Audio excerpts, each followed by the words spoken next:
August 2019 marked a historic occasion for the LGBTQ community in Saint Lucia with the first ever Pride celebration. Pride promotes the self-affirmation and dignity of the lesbian, gay, bisexual and transgender community over shame, discrimination and social stigma. The local community was heavily criticized for hosting the activity, especially by religious conservatives. Religious groups, citing the teachings of the Bible, continue to oppose the expansion of the rights of the LGBTQ people in Saint Lucia. While the pandemic has scaled back this year's celebrations, the 758 Pride Committee is undaunted. The group decided to take the event online with a rollout on a number of social media platforms. We are going to be having Saint Lucia Pride virtually. It's the last weekend in August, and it has brought us really a sense of joy knowing that we could actually have a Pride in Saint Lucia, knowing that where we've come from and the progress that we have made towards the LGBT community in Saint Lucia. We felt it necessary to launch our social media pages for 758 Pride, and yesterday was a big day for us. We launched our social media pages. We are all on social media platforms: Facebook, Instagram, LinkedIn, and Twitter, 758 Pride.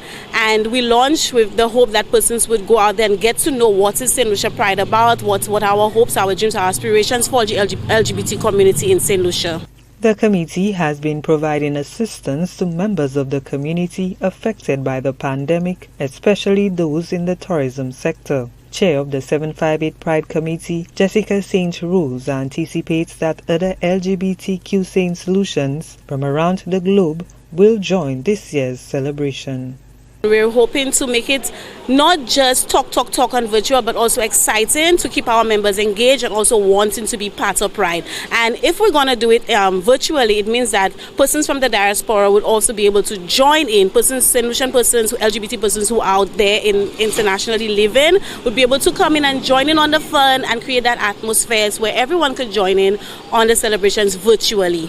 June 15, 2020 also marked a landmark victory for the community in the U.S. The Supreme Court ruled that the civil rights of the LGBTQ people are protected and individuals cannot be discriminated against in the workplaces based on their sexual orientation or gender identity.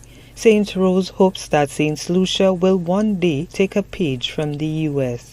We see a lot of our members who are affected in that area where persons, because of their sexual orientation or the gender identity, may not necessarily be able to may not necessarily get a job that they feel comfortable in, and also the environment, the working environment, may not also be comfortable for them. However, we do see companies who have policies in place where they have non-discrimination policies against persons, whether it be your gender identity or your sexual orientation. But the fact of the matter is, how much are companies taking these policies seriously? And I think that this law that was passed in the U.S. should be trickled down to the Caribbean region. Meanwhile, a post by the Human Rights 758 Instagram account on Monday called on Prime Minister Alan Chasney for assurance.